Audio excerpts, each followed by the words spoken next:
L'envie est une tristesse mêlée de haine, la pitié une tristesse mêlée d'amour. La tristesse est causée par le mal présent, la tristesse du bien passé et le regret. Le désir et l'aversion ne forment qu'un seul mouvement de l'âme, il y a autant de désir que d'amour et de haine. Le désir est une passion qui regarde l'avenir.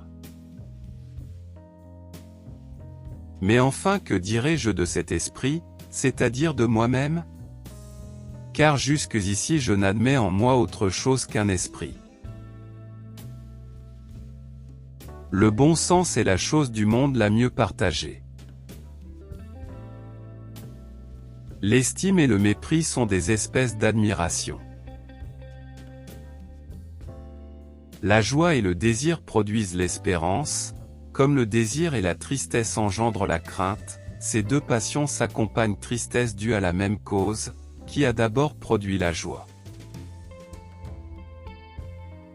La vénération est un mélange d'admiration et de crainte.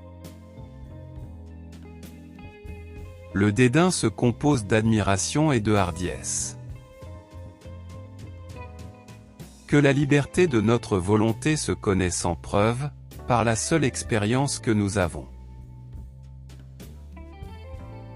La joie est une agréable émotion de l'âme, en laquelle consiste la jouissance qu'elle a du bien que les impressions du cerveau lui représentent comme sien.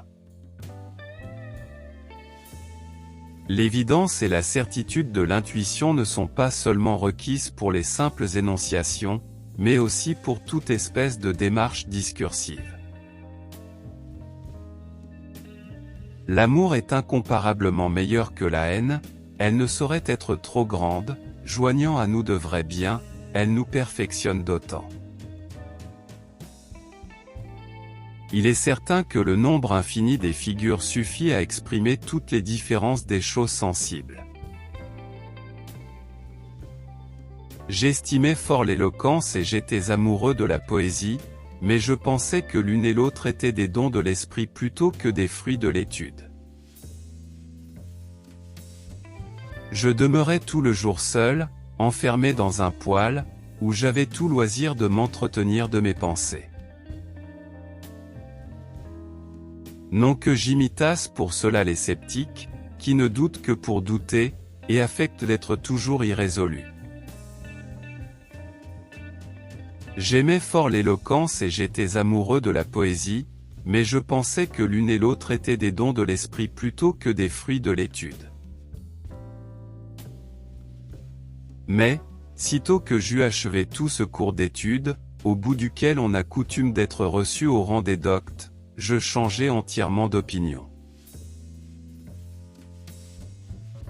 Merci d'avoir regardé cette vidéo, n'oubliez pas de vous abonner. Et dis-nous en commentaire quel proverbe vous avez aimé.